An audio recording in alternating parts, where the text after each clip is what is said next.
Exercise 6.3 question number 6 देखते हैं, ठीक है। बात नहीं करने से फोकस करना है, पढ़ना है, समझना। क्वेश्चन नंबर 6 में फिगर आपको दी गई है और साथ में आपको ये भी कहा गया है कि ट्राइंगल ADE और ट्राइंगल ACD जो है वो कॉन्ग्रुएंट है आपस में। तो सबसे पहले तो हम फिगर बना लेते हैं प्लीज।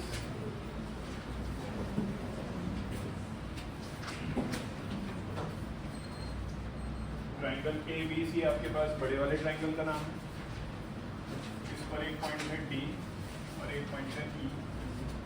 इसको ज्वाइन करके एक और ट्राइंगल बन रहा है, ट्राइंगल ADE। D से ज्वाइन किया गया है C को, E से ज्वाइन किया गया है E।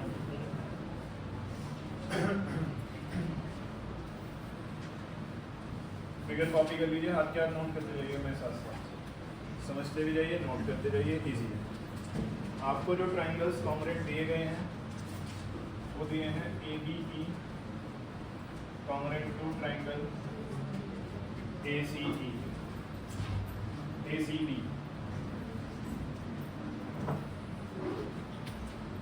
मैं आपके सामने इन दोनों ट्राइंगल्स को मार्क कर रहा हूँ। ट्राइंगल ABE वाला ट्राइंगल है और ट्राइंगल ACD ये वाला ट्राइंगल। ये दोनों ट्राइंगल्स आपको कॉन्ग्रुएंट दिए गए हैं।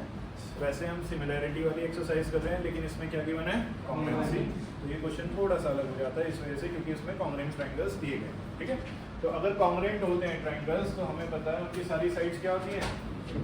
अगर कभी भी दो ट्राइंगल्स कॉन्ग्रुएंट होते हैं तो वो कॉन्ग्रुएंट इसलिए होते हैं क्योंकि उनकी सारी कॉरेस्पॉन्डिंग साइड्स क्या होती हैं? इक्वल। और सारे कॉरेस्पॉन्डिंग एंगल्स भी क्या होते हैं? इक्वल। तो अगर ये दोनों ट्राइंगल आपके पास कॉन्ग्रुएंट गिवन है बच्चों, तो हमें पता है कि AB वाली साइड किसकी इक्वल होगी? AC की। और BE वाली साइड किसकी इक्वल होगी? CD की। एंड AE वाली साइड किसकी इक्वल होगी? AD की। Corresponding parts of congruent triangle are, दो ट्राइंगल अगर कॉन्ग्रुएंट है तो उनकी सारी कॉरेस्पॉन्डिंग साइड्स क्या होंगी? इक्वल। और क्या एंगल्स भी इक्वल होंगे? एंगल्स भी आपस में क्या होंगे? सारे इक्वल होंगे। फिलहाल जो मैं करने वाला हूँ उसमें मुझे एंगल्स की ज़रूरत नहीं पड़ेगी, इसलिए मैं फिलहाल एंगल्स को नहीं लिख रहा हूँ, ठीक है। वैसे एंगल्स भी सारे इक्वल होंगे अगर दो ट्राइंगल्स कॉन्ग्रुएंट है, लेकिन अभी मुझे फिलहाल आगे एंगल्स की ज़रूरत है सच नहीं पड़ेगी, तो इसलिए मैं एंगल्स को फिलहाल नहीं लिख रहा, ठीक है। टू प्रूव, क्या प्रूव करना है आपको? ट्राइंगल बोलो ADE सिमिलर या कॉन्ग्रुएंट? किसके सिमिलर? ABC।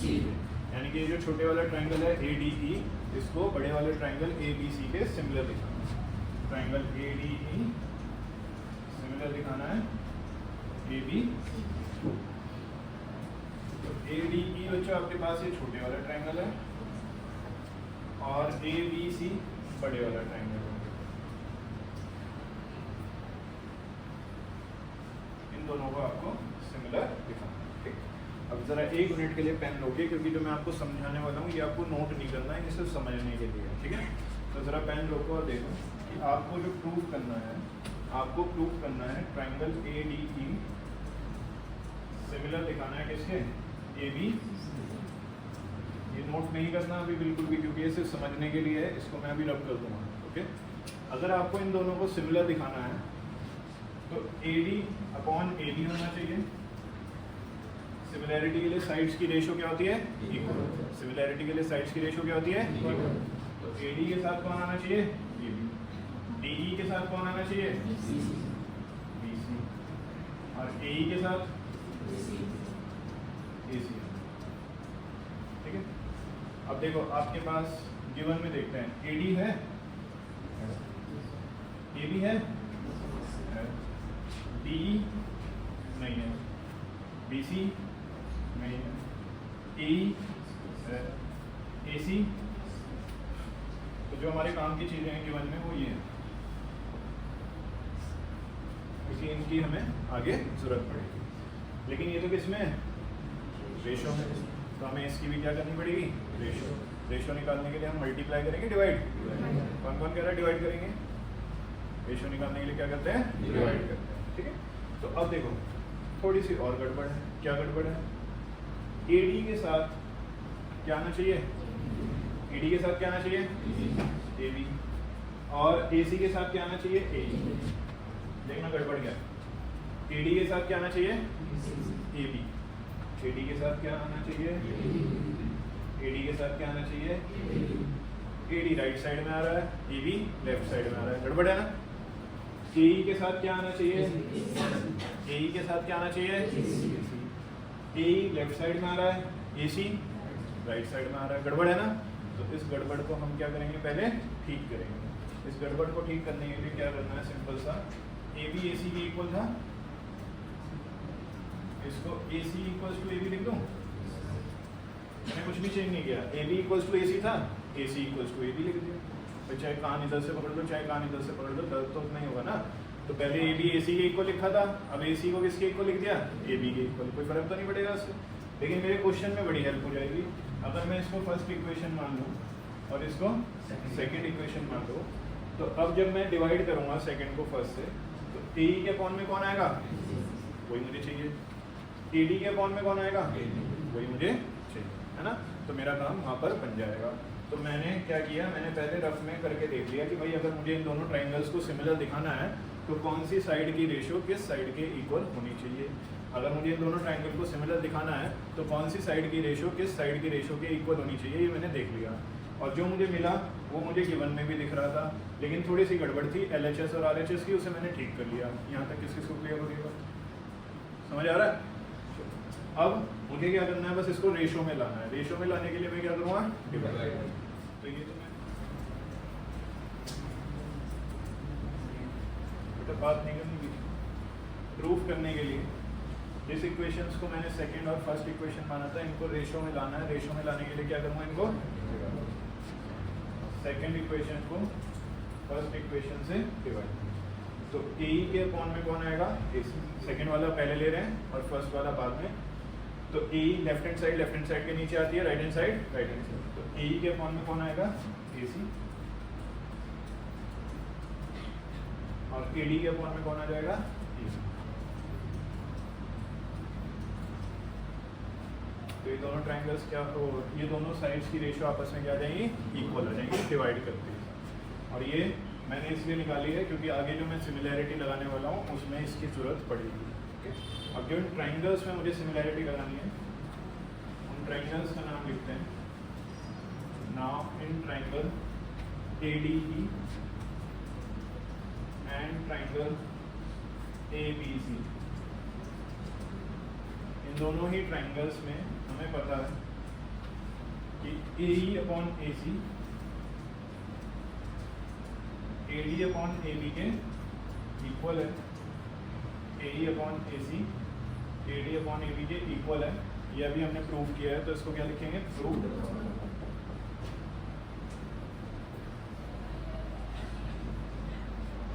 ठीक है। अब साइड्स की रेशियो, दो साइड्स की रेशियो इक्वल है और कोई एंगल भी आ रहा है, angle A common. Angle A कैसा एंगल है? जो इस छोटे ट्राइंगल का भी पार्ट है और बड़े ट्राइंगल का भी पार्ट है। तो angle A equals to angle A common है, और कॉमन होने की वजह से वो आपस में क्या होगा? इक्वल होगा। ठीक है। तो angle A equals to angle A आ जाएगा कॉमन, जिसकी वजह से ये दोनों ट्राइंगल क्या हो जाएंगे? सिमिलर। कौन सी similarity? Angle A equals to angle A common, जिसकी वजह से दोनों ट्राइंगल्स ADE और ABC सिमिलर हो जाएंगे by SAS similarity. SAS similarity.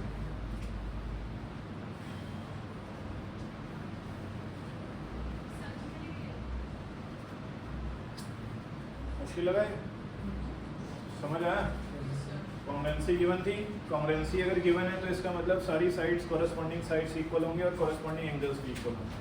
मैंने सिर्फ कोरस्पॉन्डिंग साइड्स लिखी थी क्योंकि मुझे पता था कोरस्पॉन्डिंग एंगल्स की फिलहाल जरूरत नहीं है। आपको भी जैसे जैसे प्रैक्टिस करते जाओगे वैसे वैसे पता चलता जाएगा।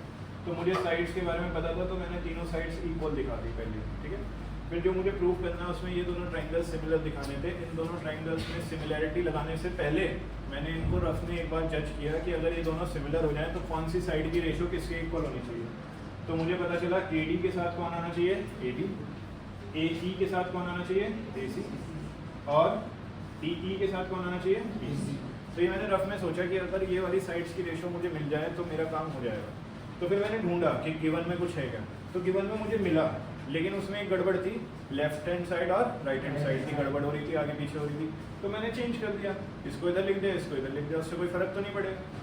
फिर अब मेरे पास वो चीज़ आ गई जो मुझे चाहिए थी, बस मुझे रेशो में चाहिए, रेशो में चाहिए तो मुझे क्या करना पड़ेगा? डिवाइड। तो इसलिए मैंने इसको फर्स्ट इक्वेशन और इसको सेकंड इक्वेशन बोलकर दोनों को डिवाइड किया। लेफ्ट हैंड साइड से डिवाइड हुई है, राइट हैंड साइड से डिवाइड हुई है, और वो रिक्वायर्ड रेशो आ गई जो आपको सिमिलैरिटी के लिए ज़रूरत पड़ेगी। तो आपने इसको पहले ही प्रूफ करके दिखा देना है, ये आपने कर दिया। अब आपने दोनों ट्रायंगल्स का नाम लिखा जिनको आपको सिमिलर दिखाना था। जब आपने दोनों ट्रायंगल्स का नाम लिखा तो आप रेशो तो ऑलरेडी इक्वल दिखाई चुके हो, प्रूव्ड अब हम, है ना, और एंगल ये दोनों में क्या रहा है? कॉमन। इसकी वजह से ये SAS सिमिलरिटी से क्या हो जाते हैं? सिमिलर। बताओ किसके इसको क्लियर हो? इसको कर लीजिए प्रॉपर नोट, कोई डाउट है तो पूछ लीजिए। SAS के अलावा भी किसी और से हो सकता है, तो सोचो और बताओ। कोई दिक्कत परेशानी है इसमें? कॉन्ग्रुएंसी का कैसे यूज़ किया हमने वो देख लिया। बस कॉन्ग्रुएंसी में थोड़ी सी ये ध्यान रखना है कि लेफ्ट हैंड साइड और राइट हैंड साइड को चेंज करना है किसी भी एक केस में, फर्स्ट केस भी था सेकंड। बता दो इसको। अब नेक्स्ट क्वेश्चन जो इससे भी ज़्यादा इंपॉर्टेंट है, that is question number 4। Question number 4 में क्या गिवन है और क्या फिगर बनी हुई है वो बना लेते हैं अपने पास। क्वेश्चन नंबर 4 में पहले फिगर बनाओ अपने पास।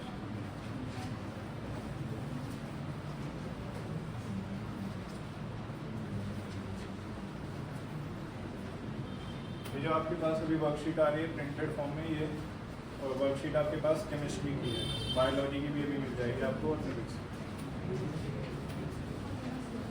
अच्छा, ये हमने पूरी बना दी एंड करके, इसमें मतलब कार्बन वाला चैप्टर भी है। ओके, तो अभी तो कार्बन नहीं कर पाओगे, अभी हुआ नहीं है, लेकिन जब कार्बन हो जाएगा तो वो भी इसी से हो जाएगा।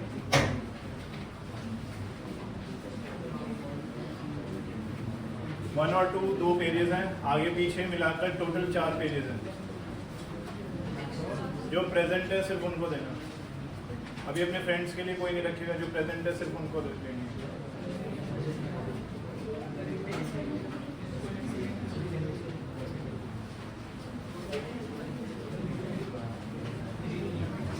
एक बार प्लीज चेक करो सारे पेजेस प्रिंट है नहीं, 1 2 3 4 गड़बड़ ना हो किसी के में।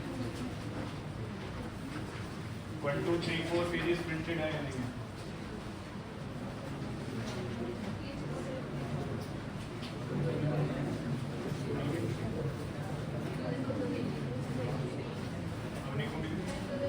अवनी को तो दे दो,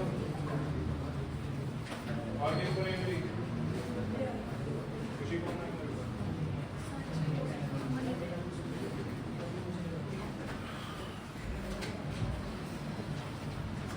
चलो बनाओ क्वेश्चन नंबर 4 की figure. P Q R E P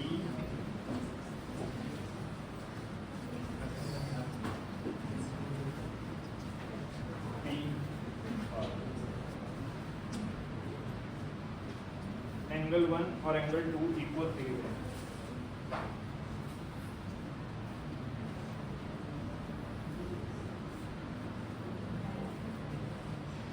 figure बनाने के बाद सबसे पहला काम क्या करते हो? गिवन लिखते हो या टू प्रूव?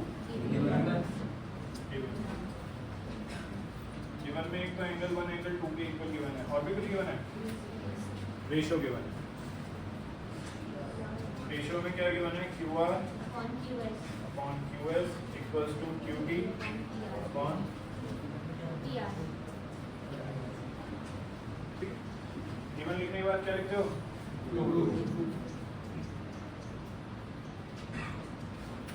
टू प्रूव में आपको ट्रायंगल PQS ट्रायंगल TQR के सिमिलर दिखाना है।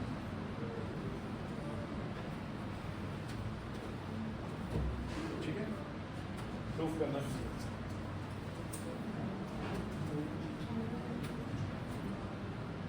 एंगल 1 और एंगल 2 बेटा आपस में डिस्कस नहीं करना, सिर्फ समझ। एंगल 1 और एंगल 2 जरा देखो, क्या इसी ट्रायंगल का पार्ट है? क्या नाम है इस ट्रायंगल का? PQ। क्या नाम है इस ट्रायंगल का? मैं आपको अलग से टाइम दूंगा इसको नोट करने का, इसलिए इसको फोकस के साथ समझना शुरू करो। बोल रहा हूँ, ठीक है? Put your pens down and focus on learning. क्या नाम है ट्रायंगल का? PQ। In triangle PQR triangle में एंगल 1 एंगल 2 के इक्वल गिवन है। Angle 1 equals to angle 2 it is given. ये हमने 9th में भी पढ़ लिया था कि अगर किसी ट्रायंगल के अपोजिट एंगल्स इक्वल हैं तो उसकी अपोजिट साइड्स भी क्या होती हैं? इक्वल। तो एंगल 1 के अपोजिट साइड बोलो, एंगल 1 के अपोजिट साइड। कुछ बच्चे यहाँ TR देखते हैं, TR नहीं देखना है, जिस ट्रायंगल को आप देख रहे हो उसी पर फोकस रखना है। तो एंगल 1 के अपोजिट साइड कौन सी साइड है? PR। ओके, तो एंगल 1 के अपोजिट आ गई PR, एंगल 2 के अपोजिट आ गई, एंगल 2 के अपोजिट आ गई PQ या QP। Sides opposite to equal angles are, sides opposite to equal angles are, पढ़ा था ना हमने 9th में, sides opposite to equal angles are equal. तो चलो ये हमारा काम खत्म हो गया। अब देखते हैं हमें दिया क्या है। हमें ये रेशियो दी है QR upon QS equals to QT upon QR upon QS equals to QT upon PR। ये गिवन है।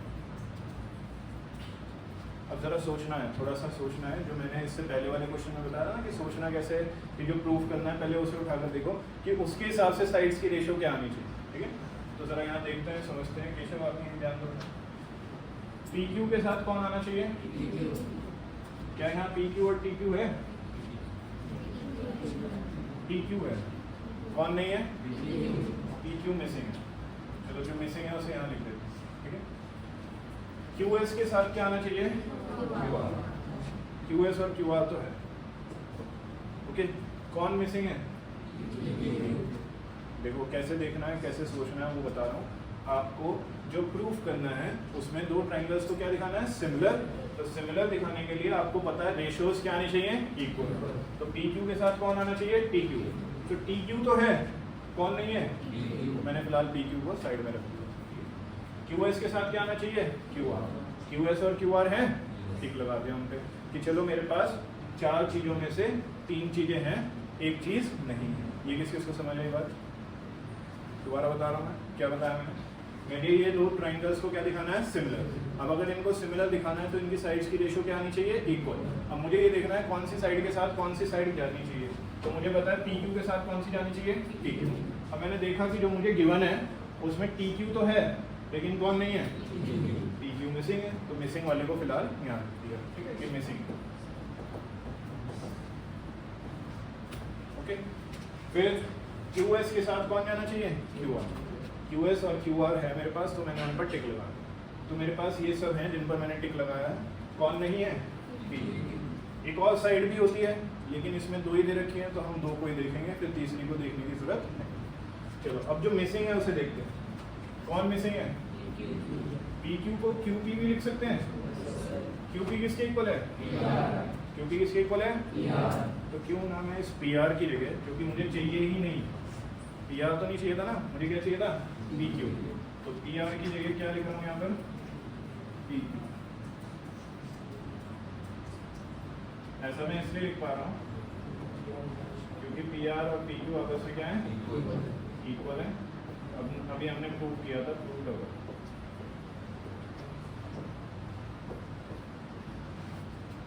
PR और PQ आपस में इक्वल थे, तो जो PR मुझे नहीं चाहिए था उसकी जगह मैंने क्या लिख दिया? PQ। और जो मिसिंग था अब वो मुझे मिल गया है। तो अब मेरे पास साइड्स की रेशो इक्वल आ गई है। साइड्स की रेशो क्या आ गई है? Equal.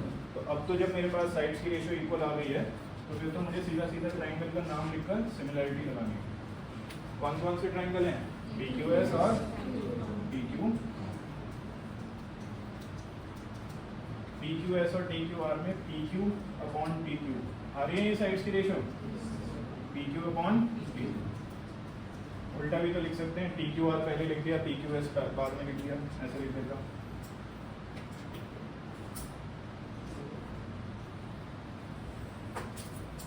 In triangle PQR and triangle PQS।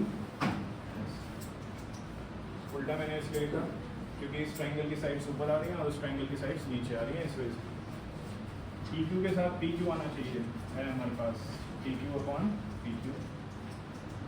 QR के साथ QS आना चाहिए है हमारे पास, QR के साथ QS। इसका रीजन क्या लिखोगे? ये चीज हम पहले ही क्या कर चुके हैं। और देखो इन दोनों ट्रायंगल्स में कोई ऐसा एंगल है जो कॉमन भी आ रहा है, एंगल Q। R नहीं आ रहा बेटा, इसमें R है, इसमें नहीं है, ठीक है। कौन सा एंगल कॉमन आ रहा है? Angle Q। एंगल Q एक ऐसा एंगल है जो दोनों ही ट्रायंगल्स में कॉमन आ रहा है। Angle Q equals to angle Q common, जिसकी वजह से दोनों ट्रायंगल्स क्या हो जाएंगे? Triangle TQR similar to triangle PQS।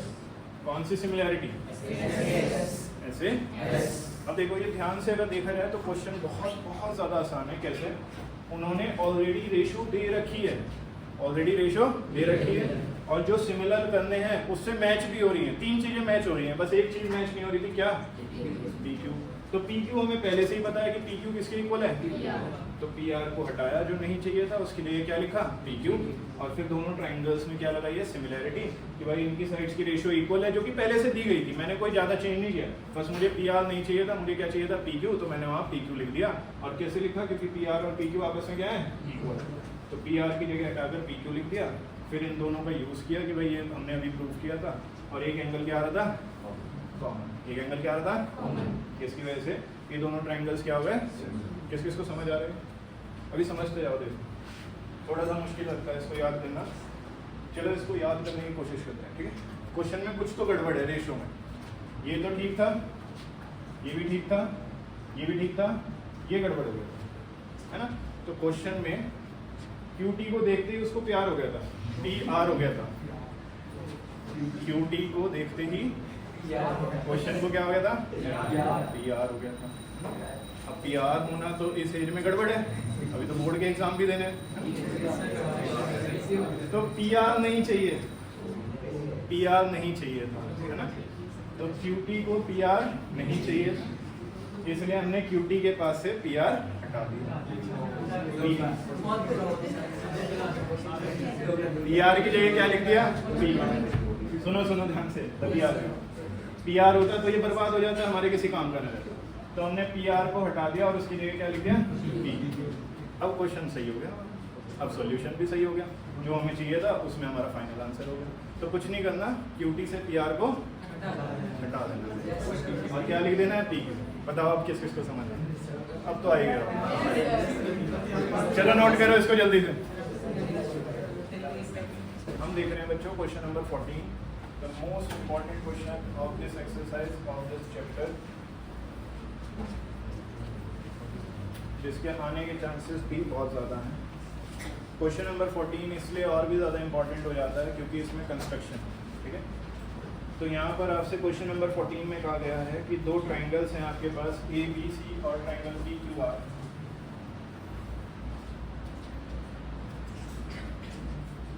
अभी मैं आपको नोट करने के लिए समय दूंगा, तो इसलिए पेन रख दो और नोटबुक बंद कर दो, समझने का पूरा हाथ नहीं चलाना, सिर्फ दिमाग चलाना और समझने की कोशिश करनी है। ट्रायंगल ABC और PQR में जो मीडियंस हैं, इसकी मीडियन का नाम है AD, और PQR की जो मीडियन है उसकी मीडियन का नाम है PM। मीडियन की खास बात क्या होती है बच्चों? वो बेस को 2 इक्वल पार्ट्स में डिवाइड है। इसकी वजह से PD DC के इक्वल हो जाएगा और QM जो है वो MR के इक्वल हो जाएगा। अब इसमें गिवन क्या है, और ये 12th और 16th वाले से अलग क्यों है, जबकि तीनों में सेम फिगर बन रही है, फिर भी ये 12th और 16 वाले से अलग है, और क्यों अलग है वो समझने की कोशिश करते हैं। इसमें गिवन है AB अपॉन PQ, AB के साथ किसको लिया है? PQ equals to AD upon PM। तीसरी साइड में उन्होंने गड़बड़ कर दी, तीसरी साइड में उन्होंने ले लिया AC अपॉन PM। जो 12th वाला क्वेश्चन है और जो 16th वाला क्वेश्चन है उसमें ये वाली गड़बड़ नहीं थी, उसमें आपको जो तीसरी साइड की रेशो दी गई थी वो PC और QR दी गई थी, जिसको हम हाफ कर लेते थे या डबल कर लेते थे और हमारा क्वेश्चन हो जाता था इजीली। लेकिन अब उसने साइड कौन सी ले ली, AC और PR वाली, जिसको हम डायरेक्टली यूज़ कर ही नहीं सकते। क्वेश्चन नंबर 12 और क्वेश्चन नंबर 16 जो था उसमें भी फिगर यही थी, कॉन्सेप्ट यही था मीडियन वाला, लेकिन उसमें जो तीसरी साइड देकर रखते थे वो कौन सी देकर रखते थे, PC और QR। तो उसका हाफ या डबल करके हम ऐसे ऐसे कर लेते थे, वो हो जाता था। ठीक है, अभी दिक्कत क्या आ रही है कि ये वाली साइड ले रही है, ये वाली साइड ले ली है और ये वाली लेनी चाहिए थी, लेकिन ये वाली ना लेकर कौन सी ली है इस बार, AC/, जिसकी वजह से ना तो आप SSS लगा पाओगे ना आप SAS लगा पाओगे, कोई भी सिमिलैरिटी आप डायरेक्ट इसमें नहीं लगा पाओगे। ठीक है, इसलिए ये क्वेश्चन 12th और 16th वाले से अलग हो जाता है, क्योंकि इसमें तीसरी साइड अलग ली हुई है। ओके, तो ध्यान कैसे रखोगे कि 12th वाला है, 16th वाला है या 14th वाला है। 12th और 16th वाले में PC और QR गिवन होगा या दिया होगा, ठीक है, गिवन होगा या पूछा होगा बेसिकली, लेकिन इस वाले क्वेश्चन में AC और PR की बात होगी, बस इतना सा डिफरेंस है। ओके, अब करना कैसे है वो देखते हैं। टू प्रूव में आपके पास क्या है, आपको प्रूव करना है कि ट्राइंगल ABC सिमिलर है ट्राइंगल PQ। अब करेंगे कैसे, इसलिए आपको नोटबुक बंद करके पेन रखकर समझना है पूरे फोकस के साथ। इसके लिए सबसे पहले आपको करनी पड़ेगी कंस्ट्रक्शन। कंस्ट्रक्शन में आप AD को आगे की साइड बढ़ाएंगे, एक्सटेंड करेंगे, पॉइंट ले लेते हैं लेट्स सपोज P, और आपको इस तरह से एक्सटेंड करना है कि जो AD है और DE है वो आपस में क्या होनी चाहिए, इक्वल। AD और DE आपस में क्या होनी चाहिए बच्चों, तो ये वाला पार्ट कहाँ जाएगा, कंस्ट्रक्शन। कंस्ट्रक्शन में आप लिख रहे हैं कि एक्सटेंड किया है आपने AD को, एक्सटेंड मतलब आगे बढ़ाना, एक्सटेंड लिखो या प्रोड्यूस लिखो एक ही बात है। एक्सटेंड किया है AD को, आगे बढ़ाया है किस पॉइंट तक, P पॉइंट तक। Extend AD two point P, और इस तरह से आगे बढ़ाया है, इतना बढ़ाया है कि जो AD और DE है वो क्या है आपस में, such that AD equals to D। AD और DE आपस में क्या हो रहा है, ये चीज समझ आ रही है। सेम चीज आपको दूसरे ट्राइंगल के लिए भी करनी है। दूसरे ट्राइंगल में आप किसको एक्सटेंड करोगे, बोलो, PM को एक्सटेंड करोगे। लेट्स सपोज ये पॉइंट हो गया N, तो PM को एक्सटेंड किया है N पॉइंट तक सच दैट कि ये वाली जो साइड है इस वाली साइड के इक्वल। ऑल्सो एक्सटेंड PM को एक्सटेंड किया है किस पॉइंट तक, point N, such that PM equals to N। इस क्वेश्चन को ध्यान से समझिएगा बच्चों, ये बिल्कुल भी आसान नहीं है। ओके, जब आप इतना काम कर चुके हो उसके बाद आपको क्या करना है, आपने ज्वाइन करना है C से E और R से N। C से E को ज्वाइन करना है और R से N को ज्वाइन करना है। ये भी हम किस में मेंशन करेंगे, join C to E and R to N। यहाँ तक समझ आ गया सभी को। अब आप अपनी नोटबुक खोलेंगे, ये फिगर्स बनाएंगे, गिवन टू प्रूव और कंस्ट्रक्शन। तो गिवन हो गया, टू प्रूव हो गया, कंस्ट्रक्शन वो साथ साथ सीखें। मैं फिर से आपको टाइम दूंगा नोट करने का, please close your notebooks again and put your pens down. Given to prove और कंस्ट्रक्शन क्लियर है। अब सारा फोकस यहाँ रखेंगे क्योंकि मैं आप में से किसी से भी कुछ भी पूछ सकता हूँ। ओके, मैंने दो ट्राइंगल्स पर टिक लगाए हैं, इन दोनों ट्राइंगल्स के आपके सामने नाम लिख रहा हूँ।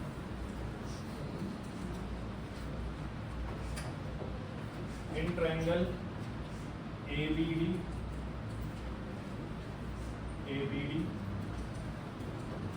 And triangle ECD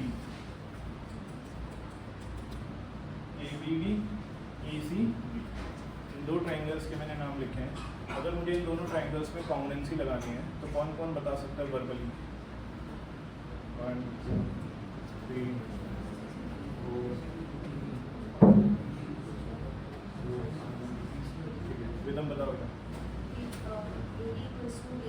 AD DE के इक्वल है बाय बाय कंस्ट्रक्शन हमने बनाया ही इक्वल था। गुड। ये वाला एंगल इस वाले एंगल की इक्वल है क्योंकि वर्टिकली अपोजिट एंगल्स हैं और वर्टिकली अपोजिट एंगल्स आपस में क्या होते हैं? PD इक्वल्स टू DC, क्योंकि PD मीडियन है और मीडियन क्या करती है? बेस को दो इक्वल पार्ट्स में डिवाइड करती है। तो साइड एंगल साइड से दोनों ट्रायंगल्स क्या हो जाएंगे? लेकिन हमें हर एक चीज का रीजन मेंशन करना पड़ेगा। तो अगर मैं AD को DE के इक्वल लिख रहा हूँ, AD इक्वल्स टू DE लिख रहा हूँ, तो ऐसा मैं इसलिए लिख पा रहा हूँ क्योंकि मैंने कंस्ट्रक्शन से बनाया था इसको इक्वल। अगर मैं ये वाला एंगल जिसका नाम ADB है और ये वाला एंगल जिसका नाम CDE है, इनको इक्वल दिखा रहा हूँ, तो ये मैं इस वजह से दिखा पा रहा हूँ क्योंकि ये वर्टिकली अपोजिट एंगल्स हैं। और छोटी क्लास में हम पढ़ के आ रहे हैं वर्टिकली अपोजिट एंगल्स आपस में क्या होते हैं? इक्वल।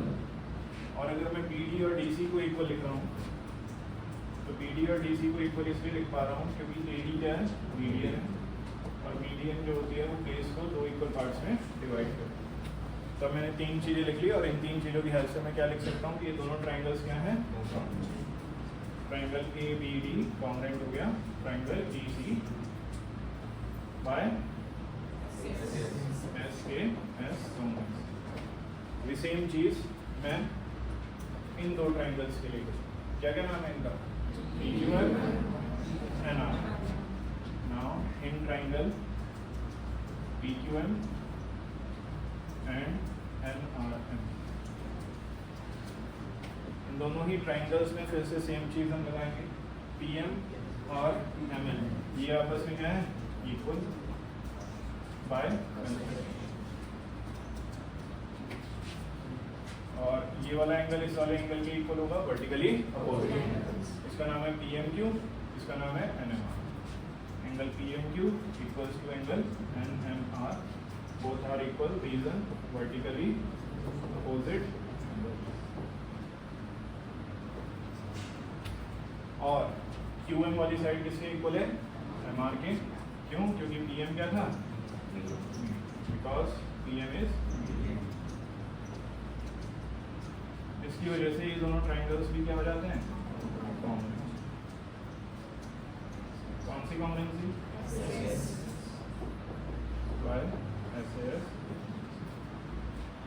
अगर ये ट्राइंगल्स आपस में कॉन्ग्रुएंट हैं बच्चों, तो क्या मैं ये लिख सकता हूँ कि AB वाली साइड EC की इक्वल होगी? बाय AB वाली साइड किसकी इक्वल होगी? EC की इक्वल होगी बाय CD। याद कैसे रखेंगे? अपोजिट साइड है। कौन सी साइड से है? AB और अपोजिट है ना एक दूसरे के, ये AB और ऐसे इसमें कौन सी लोगे? PQ और ये हो गई PQ और ये हो गई, आप कौन सी साइड ले लोगे? PQ और बाय CP। पहले इतना नोट करो फिर आगे देखते हैं।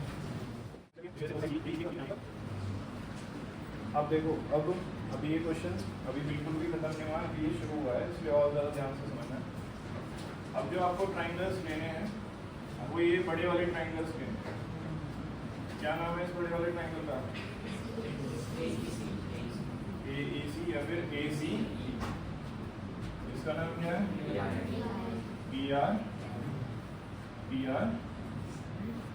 इन दोनों ट्राइंगल्स को लेना है और इन दोनों ट्राइंगल्स में सिमिलैरिटी लगाने की कोशिश करनी है। अभी नोट मत करना क्योंकि मुझे इससे पहले भी कुछ लिखना है। मैं ट्राइंगल ले रहा हूँ ACE and triangle PR।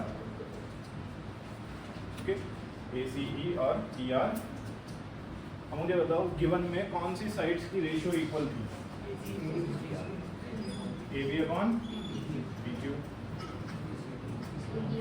AD upon PM, AC upon it was, ये साइड्स की रेशियो गिवन है। ठीक है, अब समझने पर फोकस करना, put your pens down and focus on learning. मैं फिर से टाइम दूंगा। AB अपॉन PQ को तो मैं टच करना पड़ेगा। AB किसके इक्वल आया था? अभी हमने प्रूव किया था ए बी किसके इक्वल था, ए बी की जगह क्या लिख रहा हूँ, ए सी। पी क्यू किसके इक्वल आया था, आर एन यानी कि एन आर के, तो पी क्यू की जगह क्या लिख रहा हूँ, एन आर या फिर आर एन। एडी और पीएम की रेशियो इक्वल है, तो एडी और पीएम की रेशियो हो रही है, तो क्या उनकी डबल की भी रेशियो हो सकती है, मतलब 2 से मल्टीप्लाई और 2 से ही, तो यहाँ पर 2 से मल्टीप्लाई कर दी और 2 से ही क्या कर दिया, ए सी अपॉन पी आर को एज इट इज लिखा क्योंकि ए सी और पी आर मुझे चाहिए, ठीक है। A C upon N R twice of A D का डबल क्या होगा, ए डी का डबल क्या होगा, ट्वाइस ऑफ पी एम का डबल क्या होगा, A C upon, reasons mention कर देते हैं। यहाँ पर आपने ए बी और पी क्यू की जगह क्या लिखा था, ए बी की जगह लिखा था पी सी और पी क्यू की जगह क्या लिखा था, ये इक्वल है इसलिए आप लिख पाए थे, ठीक है। और ट्वाइस ऑफ ए डी और ट्वाइस ऑफ पी एम को आपने ए ई और पी एन इसलिए लिखा है क्योंकि ऑलरेडी आपको पता है ए डी और डी ई इक्वल है, पी एम और एम एन इक्वल है, इसलिए इसका डबल क्या हो गया, पूरी लाइन हो गई। ए डी का डबल क्या हो गया, ए डी का डबल क्या हो गया, पी एम का डबल क्या हो गया, पी एम का डबल क्या हो गया, यहाँ तक समझ आ रहा है। तो यहाँ पर आपको रीजन लिखना पड़ेगा कि ए डी डी के इक्वल है और पी एम एम एन के इक्वल है। मैं फिलहाल नहीं लिख रहा हूँ क्योंकि वहाँ जगह कम है, लेकिन आपको रीजन लिखना है। अब ये दोनों ट्राइंगल्स उठाए हमने, इन दोनों ट्राइंगल्स में देखो जरा, ई सी upon N are, A E upon P N और A C upon P R equal है, प्रूव्ड, ये अभी हमने प्रूव किया, प्रूव्ड, ये हमने यहाँ पर प्रूव किया। क्या ये ट्राइंगल के नाम से मैच हो रहे हैं, ई सी एन आर मैच हो रहा है, ए ई पी एन मैच हो रहा है, A C P R match हो रहा है। तो ट्राइंगल के नाम के हिसाब से सारी चीज़ें मैच हो रही हैं, जिसकी वजह से दोनों ट्राइंगल्स क्या हो जाते हैं, सिमिलर। कौन सी सिमिलरिटी है, सिमिलरिटी। अगर ये दोनों ट्राइंगल्स सिमिलर हैं तो इनकी वजह से ये जो एंगल्स बन रहे हैं, ये वाला एंगल और ये वाला एंगल, क्या ये आपस में इक्वल होंगे, बाय सी पी। इस एंगल का नाम चलो 1 बोल देता हूँ इसको और इसको 2 बोल देता हूँ, ठीक है। एंगल 1 एंगल 2 के इक्वल होगा, थोड़ा सा काम हो जाएगा समझना और याद रखना। Angle 1 equals to angle 2 by C P. करो यहाँ तक नोट जल्दी से, इसके मीडियन का नाम in triangle A B C and triangle P Q R, A B C triangle और पी क्यू आर ट्राइंगल में क्या A B upon P Q और A C upon P R equal दिया हुआ था, ये पहले से ही गिवन था, was given। A B upon P Q A C upon P R के इक्वल दिया हुआ था, ये मैंने आपको स्टार्टिंग में बताया था कि ये इक्वल दिए हैं। और यही सबसे बड़ी दिक्कत थी कि उन्होंने ये साइड तो सही ले ली थी, लेकिन उन्हें बी सी और क्यू आर ना देकर कौन सी साइड दे दी, ए सी और पी आर। तो जो हमें इतनी सारी मेहनत करनी पड़ी है वो इसी वजह से करनी पड़ी है, ताकि हम इनके बीच में ए बी और ए सी के बीच में जो एंगल आ रहा है, एंगल ए, और पी क्यू और पी आर के बीच में जो एंगल आ रहा है, एंगल बी, इन दोनों को क्या दिखा सकें, एंगल ए बी और ए सी के बीच में आ रहा है एंगल ए, पी क्यू और पी आर के बीच में आ रहा है एंगल बी, इन दोनों को क्या दिखा सकें, इक्वल। रीजन क्या लिखूंगा इसके लिए, प्रूव्ड एंगल पी है।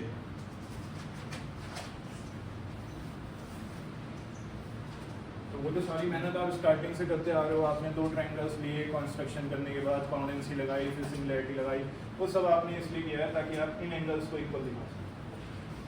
रेशो तो ऑलरेडी गिवन थी, रेशो में तो कोई दिक्कत की बात ही नहीं थी, दिक्कत आ रही थी उनके बीच का एंगल इक्वल नहीं था। तो वो सारी मेहनत जो कंस्ट्रक्शन के बाद आपने की है वो सब इसीलिए की है ताकि आप एंगल पी और एंगल ए को इक्वल दिखा सकें। अब तो बस डायरेक्टली इन ट्राइंगल को क्या लिख दो, सिमिलर। कौन सी सिमिलरिटी है अभी, बाय एस ये क्वेश्चन आसान नहीं है, टाइम टेकिंग है, इसको माइंड में एक बार सेट करना, इसकी एक बार प्रैक्टिस और करेंगे। समझ आ गया वैसे पूरा स्टेप बाय स्टेप कैसे किया?